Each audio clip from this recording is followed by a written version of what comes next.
call. So let me find it.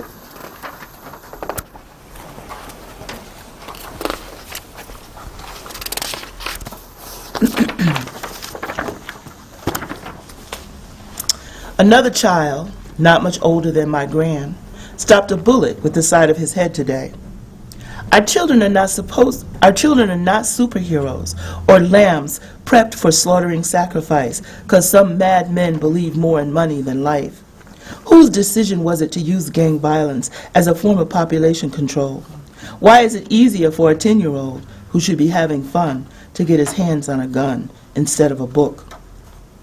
Because there's got to be a hook that allows guns to be a revolving door of no return. And this is the hook. They have designed an economic lower class to hold our people, trapped, zapped, into a new world slave mentality that they call reality. Well, art can heal them. It is a healing tool. But are we going to allow it to be systematically taken out of our schools, out of our communities, and put out of our reach? Our ancestors used it to lay the foundation of our heritage, sharpen our minds, and teach. Now you tell me, where is the love? Is the problem the police, the government, or rival gangs, or absent fathers, or single mothers who should bear the blame? Maybe we should be looking for the devil as we conduct this search. The real troublemaker may be hiding in the church. In communities where violence hurts the most, there's a church on every corner, and sometimes 4 or 5 sitting right next door to each other. If Jesus is truly the answer, why don't they let him out sometime? And if his power only works if you build him a shrine, then let's put one on the basketball court. Or maybe on every street corner where bullets lay in wait for the young and innocent. Or maybe we ought to remember we are his temple and open the arms of our heart to let others in. Now you tell me, where is the love? Pentecost and Azusa Street have long been gone, and it's rumored they left power, wisdom, and a force bigger and badder than any gun ever fired by man. But I guess all that power is just resting and waiting on just the right building fund amount. Or maybe till the Let Me Shout Hallelujah party brings down the walls contest is over. Or maybe till some magic moment when the moon and the stars are lined up just right.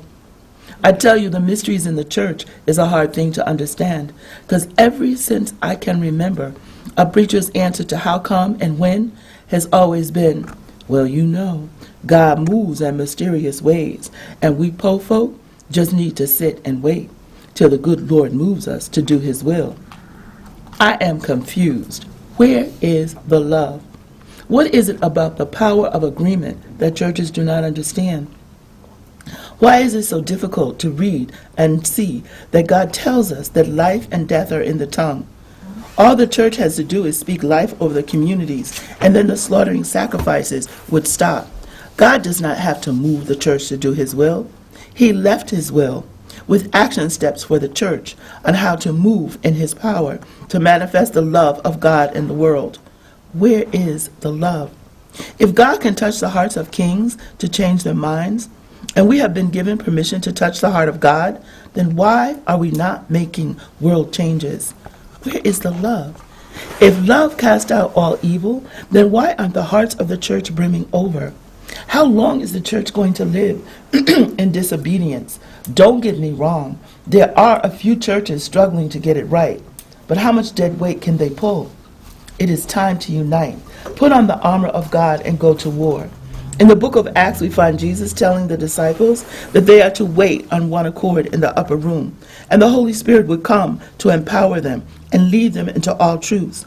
And when Jesus left their physical presence, they remained on one accord.